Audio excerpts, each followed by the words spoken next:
Hepinize selamlar arkadaşlar. Ben Fatih. Yeni bir Kingshot videosuna daha hepiniz hoş geldiniz. Her şeyi sıfırdan serimizin dördüncü bölümüyle sizlerleyiz. Hesabımızın gelişim durumu ve hesabımızın kendi durumuyla alakalı bilgileri sizlere aktaracağım.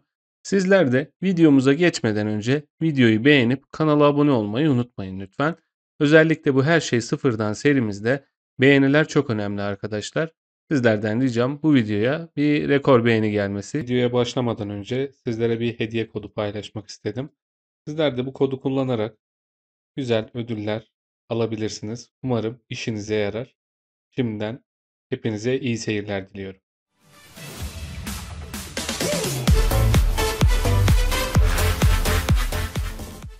Arkadaşlar gücümüz 5,5 milyona ulaştı.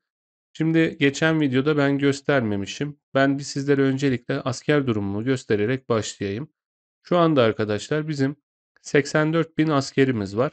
Bu 84 bin askerin bunlar, kademeleri bunlar. Çoğusu zaten ezik seviye asker. Daha 8. günde yeni 7 seviye askerleri aşmıştık. Bilginiz olsun. Kaynak durumumuzla alakalı şu an 9. gününde sunucunun kaynak durumumuz bu şekilde. Kaynak toplamada sıkıntı çekmiyorum. Herhangi bir şekilde problem yaşamıyorum ama kaynak noktası bulmakta sıkıntı çekiyorum. Bu aralar klandaki herkes kaynağa göndermeye başladı askerlerini, ne hikmetse anlam veremiyorum. Bunun dışında asker hızlandırmam, şehir hızlandırmam vesaire bu şekilde. Araştırma ve genel hızlandırıcıları biriktiriyorum. İleride etkinlikler gelecek. Onlar için harcamayı planlıyorum. Genel hızlandırmayı arkadaşlar kale seviyemiz 30 olana kadar bir aksilik çıkmazsa sadece kale merkezimizi yani şehir merkezimizi geliştirmek için kullanacağız. Onun da bilgisini sizlere vereyim. Etkinlik durumumuza gelelim. Şeflerin salonunda şu anda dördüncü gündeyiz ve dördüncü günde bizlerden bir seviye hayvan ve 30 seviye hayvan öldür. Bu ikisi arasında 30 bin puan veriyor. Seferberlik düzenleyerek bir tane dehşet avla. Buna da 90 bin puan veriyor.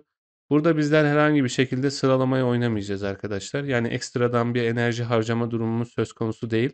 Harcasak da sıralamaya girme ihtimalimiz yok zaten. Bunun dışında 3.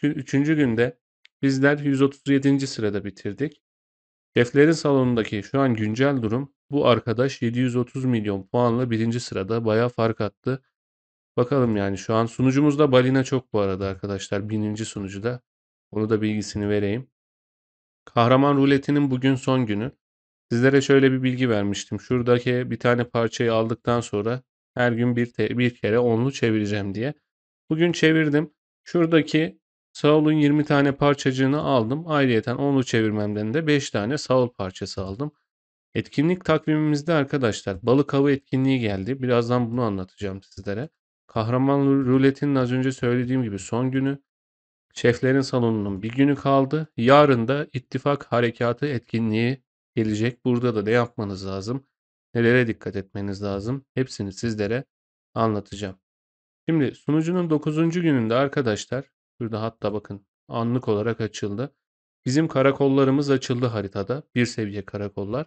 Şu anda ittifakımızdaki arkadaşlarımız karakolları ele geçirmeye başladılar. Bu karakolların ilk elde etme bonusları güzel. Bunun dışında bizlere vermiş olduğu bonuslar da güzel. Mesela bunun kaynak üretim hızı 5, kaynak toplama hızı 5, araştırma hızı ve inşaat hızı. Bunların hepsini ayrıyeten biz alacağız. Ayrıyeten her birinin ilk şeyini de almış bulunuyoruz. Şurada ilk kontrol ödüllerini. Bunlar çok önemlidir. İttifak kurmayla alakalı bir video paylaşmıştım kanalda. Oradan da girip izleyerek bunların hani kıymetini daha iyi anlayabilirsiniz. Ben orada da bunların önemine değinmiştim. Bunu da sizlere bu şekilde bilgi olarak paylaşayım. Gelelim şuradaki balık avı turnuvasına. Şimdi bu oyun içerisinde bir simülasyon gibi düşünebilirsiniz. Bizlerden işte balık tutuyor, küçük bir oyun. O balık tuttuğumuz balıklara göre bizlere puan veriyor. Şimdi bu puanlar şöyle, şurada bunun satın alım yapılan yeri vardı aynen. Şimdi bu etkinliğe katılmadan önce eğer para yatırıyorsanız arkadaşlar şu iki tane şeyi alın, paketi alın. Bunları almanız lazım ki arkadaşlar buradaki iki tane bonusu alasınız. Bunları para yatırıyorsunuz. Para yatırıyorsanız eğer altını çiziyorum. Bu iki tane paketi almazsanız buradaki özelliklerden faydalanamazsınız. Bunun mantığı şu. Bunları etkinliğin başında almanız lazım. Eğer etkinliğin ortasında falan alırsanız burada mesela katılım sağladınız o zamana kadar. Orada sizlerden işte şuradaki balık avı jetonundan veriyor arkadaşlar her şeyde. Bunlardaki bonuslardan faydalanamayacaksınız. O yüzden etkinliğin başında almanız lazım. Burada onun dışında sıralamaya oynayabilirsiniz. Eğer çok para yatırıyorsanız. Sıralama ödüllerini de göstereyim. Şurada görünümler veriyor. İşte intikal görünümü veriyor ve 50.000 tane elmas veriyor birinci sıradakine. İkinci ve üçüncü sıradaki işlemlerde buradan ödülleri görebilirsiniz. Burada balık uzmanı seti var. Bu paket gün geçtikçe hani aldıkça daha pahalısı gelen bir paket ve her etkinlik süresi zarfında yenileniyor ve günde bizlere şuradan bir üçlü olarak şuradaki ayrıyeten bufflardan veriyor. Bunlar da balık tutarken işimize yarıyorlar. Ne işe yaradıklarını birazdan anlatayım. Burada koleksiyon mantığıyla işleyen bir alan var. Burada bütün balıkları topladıktan sonra şuradaki görünümü açıyorsunuz. İşte deniz kızlarını toplarsanız bunu alıyorsunuz. Sandıkları toplarsanız bunu. İşte ayrıyeten eşyaları toplarsanız da buradaki çerçeveyi alıyorsunuz. Tamamını toplarsanız zaten şu üst kısımda ayrıyeten ödüller var. Bunları alacaksınız dost. Balık avı etkinliğinin içerikleri bu şekilde. Şimdi katılım ve bufflar neler onları söyleyeyim. Katıldığımız zaman bizler balık avında jetonlar alıyoruz arkadaşlar. İşte az önce göstermiş olduğum şu jetonlardan alıyoruz. Bu jetonlarla şuradaki yeteneklerimizi geliştiriyoruz. Bu yeteneğimiz arkadaşlar şu misina yeteneği attıktan sonra ne kadar en fazla derine inebileceğimizi gösteriyor. Mesela 250 metre. Kanca yeteneği arkadaşlar bizim maksimum toplayabileceğimiz balığı gösteriyor. Bu da 12 tane şu anda. Kurşun da arkadaşlar geliştirdiğiniz zaman balığı atar atmaz belli bir seviye aşağıya iniyor. Belli bir metre aşağı iniyor buradaki şeyiniz, oltanız. Bunu geliştirdiğiniz zaman bu daha da derine gidiyor ve daha ileri seviyelerden başlıyorsunuz. Bilginiz olsun. Bunların puanlarını oyunu oynayarak kazanabiliyorsunuz. İki tür oyun var. Biri okyanus kaşifi, biri normal balık avı. Normal balık avında sizler buradan balıkları tutuyorsunuz ve oradan balıklara karşılık gelen puanları alıyorsunuz. Şöyle hatta oynuyorsunuz arkadaşlar. Sizlerle birlikte bir tane oynayalım. Bakalım kaça kadar gideceğiz. Gördüğünüz gibi işte balıklara çarpmadan inebildiğimiz kadar derine iniyoruz arkadaşlar. Çünkü ne kadar derine inersek balıkların kalitesi o kadar yüksek oluyor. Şunun bilgisini de vereyim sizlere. İnerken iki tane bize çarpma hakkı veriyor. Bu iki taneden sonra ilk çarptığımız balığı yakalıyoruz. Bilginiz olsun. Mesela gördüğünüz gibi. Şunları toplayalım. Olabildiğince bizde olmayan balıkları yakalamaya çalışacağım arkadaşlar. Aynen şunları yakaladık. Böyle oynuyorsunuz. Kazanmış olduğunuz her balık için balık jetonu veriyor ve burada işte sizlerde olmayan balıkların kartlarını sizlere veriyor. Şu an mesela 200 puan aldık arkadaşlar. Balık avı kuponunuz varsa bu puanı ayrıyeten %2 yani %50'si kadarını artırabiliyorsunuz. Bunu da parayla alıyorsunuz. İşte şuradaki paketle alıyorsunuz. Bilginiz olsun. Biz şu anda bunu kullanmayacağız. Okyanus kaşifinde arkadaşlar biraz daha elit balıklar. Normal dışında işte deniz yıldızı vesaire bu tarz balıkları almanızı sağlıyor. Şimdi oyuna para yatırmayan arkadaşlar olarak şuradaki görev kısmı var arkadaşlar. Bu görev kısmı günlük olarak yenileniyor. Siz buradaki bütün görevleri yapın. Ondan sonra ertesi günü bekleyin. Tekrardan burada balık jetonlarınızı kullanın. Sizler bu şekilde ilerleyin. Bilginiz olsun. Onun dışında oyuna para yatıran arkadaşlar şuradaki jetonları kesinlikle alsın ve buradan ayrıyeten balık avında ödülleri toplasın. Çünkü güzel ödüller var. Özellikle mesela şunları yaptığınız zaman şuradaki görünüm gayet güzel arkadaşlar. Hem de ücretsiz bilginiz olsun. Şuradan puanlar karşılığında şunları da geliştiriyoruz. Balık avı etkinliğimiz de bu şekilde. Şu anda sunucumuzun durumu ve hesap durumumuz bu şekilde arkadaşlar. Yine gelişme söz konusu olursa ben tekrardan videoya girerim. Şimdilik 10. günde görüşmek üzere. Hepiniz kendinize çok iyi bakın. Hoşçakalın dostlar. Selam dostlar. Her şey sıfırdan serimizin 11. günüyle sizlerleyiz. 11. günde neler yaptık? Etkinlik durumumuz neler? Bunlar ile alakalı bilgi paylaşacağım. Sizler de videoyu beğenip kanala abone olmayı unutmayın arkadaşlar. Öncelikle gücümüz 6 milyon bandına geldi arkadaşlar. 6,5 milyon oldu. Bugün, hatta şu anda da devam eden etkinliğimiz olan Viking İntikamı etkinliği, Casares Öfkesi, Çelik Kenar ve İttifak Harekatı etkinlikleri sunucumuza gelmiş bulunmakta. Öncelikle şimdi Viking İntikamı etkinliğindeki durumumuzu sizlere göstereyim. Kalemiz 2 kere yandı arkadaşlar. İlk sefer, bunun ikincisi de yarın değil öbür gün olacak. Yani 12. günde söz konusu olacak. Şimdi bu etkinliğe katılımda şöyle yapıyoruz arkadaşlar. Önce onu aktarayım. Şimdi biz burada herhangi bir yere bir Viking karakolu atıyor. Karakoldan bize sürekli saldırı dalgaları geliyor 20 kere. Şimdi bunların 10'uncusu ve 20. dalgası şuradaki bizlerin ittifakımızın şeyine geliyor. Göstereyim sizlere. Aynen şuraya. Şu an 20. saldırı geliyor. Aynen. Burada garnizona geliyor. Eğer sizlerde çayır karargahı varsa çayır karargahına gelecektir. Bunları savunuyorsunuz arkadaşlar. Savunmayı da işte göndermiş olduğunuz kişilere gönderdiğiniz askerlerle savunma yapıyorsunuz. Örneğin mesela burada göndermişim, bu askerlerim savunma işlemi yapmışlar. Bu sayede puan kazanıyoruz ve etkinlikte ödüller alıyoruz arkadaşlar. Etkinliğin vermiş olduğu ödüller bizlerin şef donanımlarını güçlendirirken çok işimize yarayan ödüllerdir. Şöyle ödülleri göstereyim. Sıralama ödülleri bu şekilde arkadaşlar. Yeterli sayıda askerim olsaydı biraz daha fazla puan kazanabilirdim. Çünkü 5 tane intikal sıram vardı. Onun da bilgisini sizlere vereyim. 17. dalgaya kadar dayanabildik.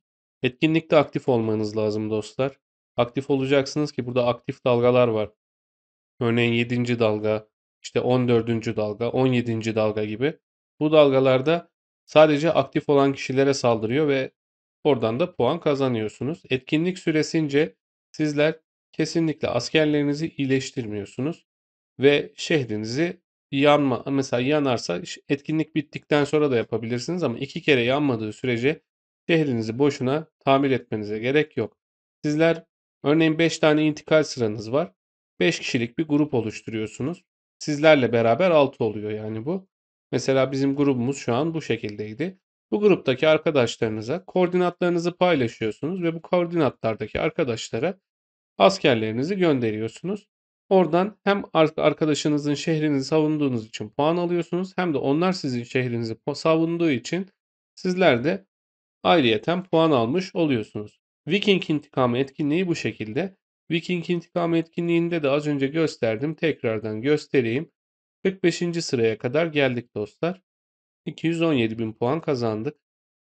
Burada herhangi bir şekilde merkez garnizona giriş yapmadım. Sadece etraftaki kaleleri savunarak sıralamayı yaptım. Bilginiz olsun. Bunun dışında balık avı etkinliğinde arkadaşlar her gün şuradaki günlük görevleri bitirene kadar toplama işlemlerini yapıyorum. Şuradaki okyanus kaşifi ve buradaki gelgit boynuzunu kullanmıyorum arkadaşlar. Bunları bekleteceğim. Şu an hemen kullanmamın bir anlamı yok. Bunlar bir yere kaybolmuyor. Bir daha gelecek çünkü bu balık avı turnuvası. Birkaç kere geldikten sonra ben bunları biriktirdiğim için bu sefer hani sıralamaya oynayabileceğim. Oradan şuradaki elmas ödüllerini kazanmak için. Böyle de bir bilgi vermiş olayım. Bilginiz olsun. Bunun dışında ittifak harekatı. İttifak harekatında arkadaşlar bu bir hafta süren bir etkinlik. Burada sürekli görevler geliyor ve bu görevleri tamamladıkça sizler bunlara karşılık gelen şuradaki jetonları alıyorsunuz ve bu jetonlar karşılığında şuradan ödüller kazanıyorsunuz arkadaşlar. Bunun bir kişisel olanı var, bir de ittifak olanı var. İttifak olanında zaten ittifak sıralamanız önemli. Bunun dışında kişisel olanında sizin ittifakınızdaki bulunan kişilere göre, onların kazandığı puana göre buradan bir sıralama elde ediyorsunuz. Tabii kişisel ödüller daha yüksek ama o kadar önemli mi derseniz, hani o kadar şu an başlangıç için en azından o kadar önemli değil. İlerleyen zamanlarda burada çünkü kademeler var arkadaşlar. Şuradan göstereyim. Mesela şuraya kadar geldiğiniz zaman efsaneviye buradaki ödüller güzel olacaktır. Burada tek önemli ödül olan, yani bizim en çok işimize yarayacak olan genel mitik kahraman parçası. Bu da bizlerin Marlin kahramanlığı geliştirirken Gen 2 seviyesinde oldukça işine yarayacaktır. İttifak harekatı da bu şekilde. Şimdi Casares öfkesi geldi arkadaşlar. Bu Casares öfkesi şöyle bir şey.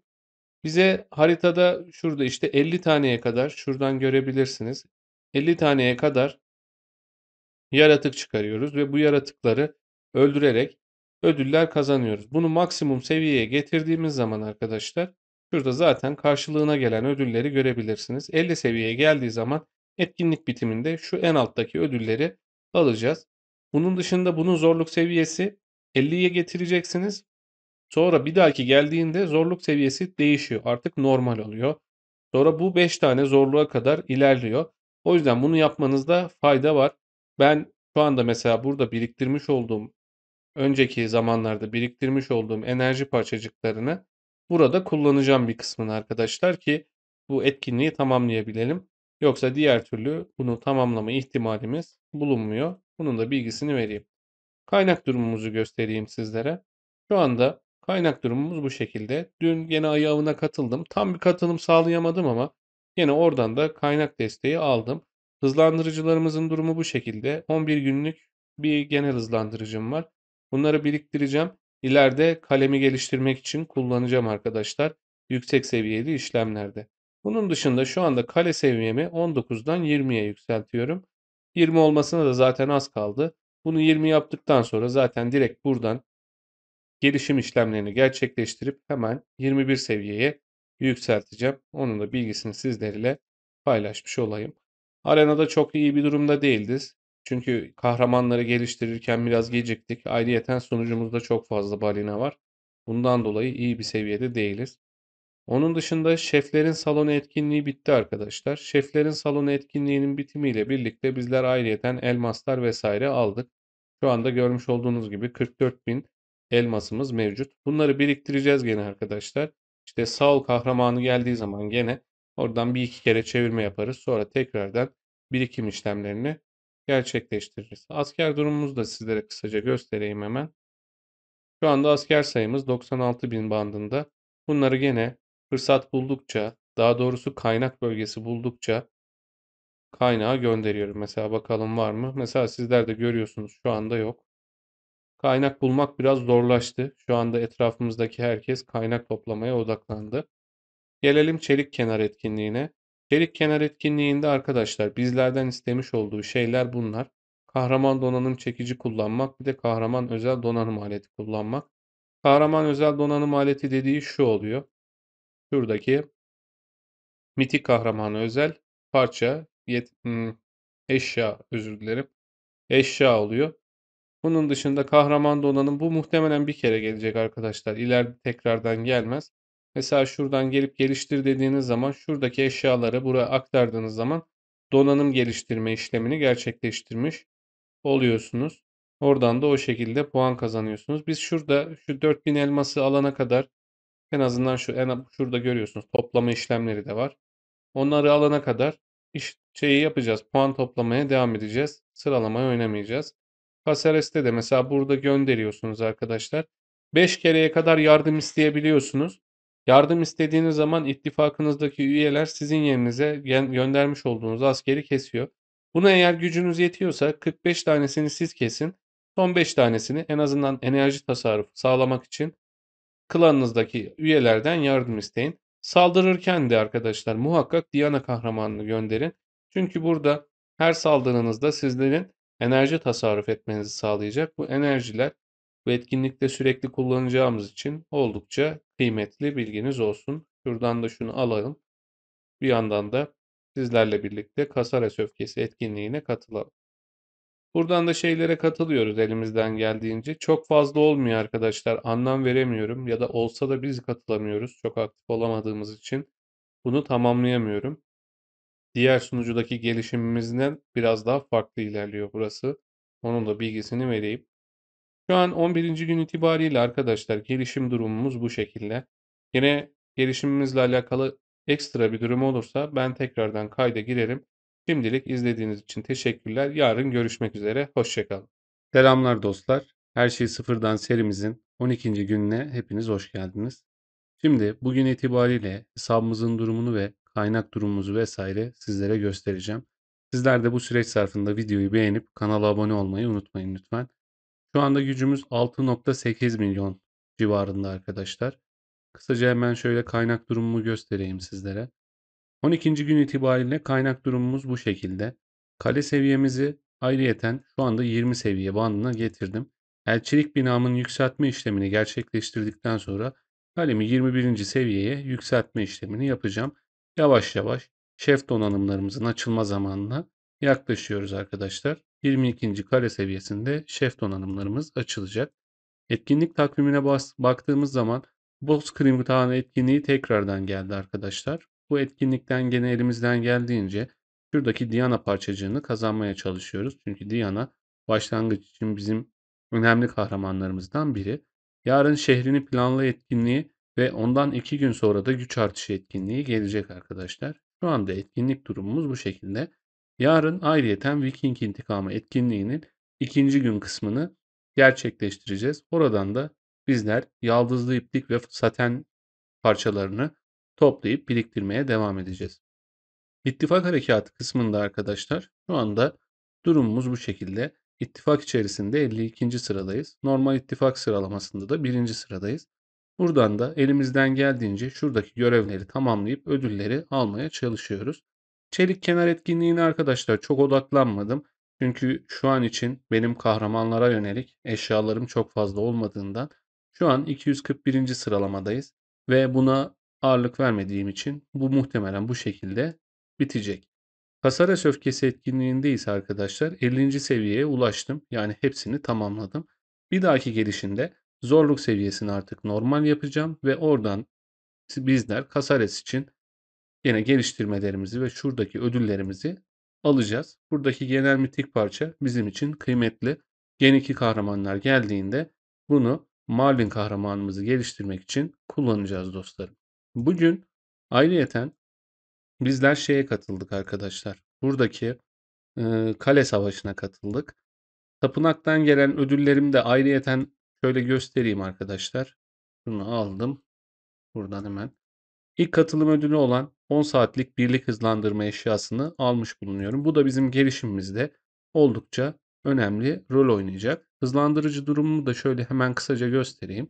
Bir gün 23 saatlik asker hızlandırıcım, 13 gün 22 saatlik de genel hızlandırıcım var.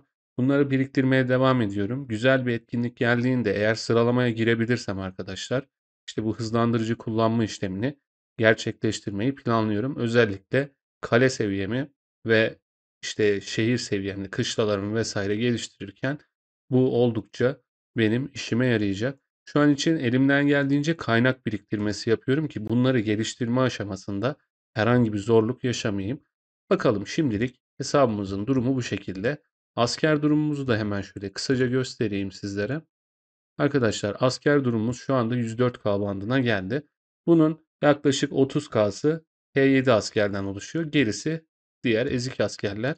Bunları da ilerleyen zamanlarda gene asker geliştirme etkinliği geldiği zaman terfi ettirip yukarılara taşıma işlemini gerçekleştireceğim. Bunu da sizlere bu şekilde aktarmış olayım. 12. gün itibariyle gelişim durumumuz bu şekilde. Şu anda VIP'miz 3. Muhtemelen yarın ya da öbür gün şuradaki VIP 4'ü açmak için elmas kullanacağım arkadaşlar. Elmasımız 52.000'e ulaştı. Buradan VIP 4'ü almak istememin sebebi şurada vermiş olduğu inşaat hızı. VIP 4'ü aktif hale getirdikten sonra 10.000 elmas verip arkadaşlar şuradaki 30 günlük VIP zamanını aktif hale getireceğim. Bundan sonra artık VIP'miz aktif hale gelmiş olacak. Mümkün olduğunca hızlı bir şekilde VIP 6'ya da getirip şuradaki bir tane intikal sırasını da almak istiyorum. Daha sonrasında son bizler için yani para yatırmadan oynayan oyuncular için son barem olan VIP 7'ye getirmeye çalışacağım. Çünkü şuradaki her gün bir tane genel mitik kahraman parçasını almak için. 12. gün itibariyle gelişimimiz bu şekilde arkadaşlar. Videomuzun bu şekilde sonuna gelelim. Gene yarın ve bu sonraki günlerde gelişim durumumuzu kayıt altına alıp sizlerle paylaşacağım. Sizler de serimizi desteklemek adına videoyu beğenip kanala abone olmayı unutmayın lütfen. Hepiniz kendinize çok iyi bakın. Hoşça kalın dostlarım.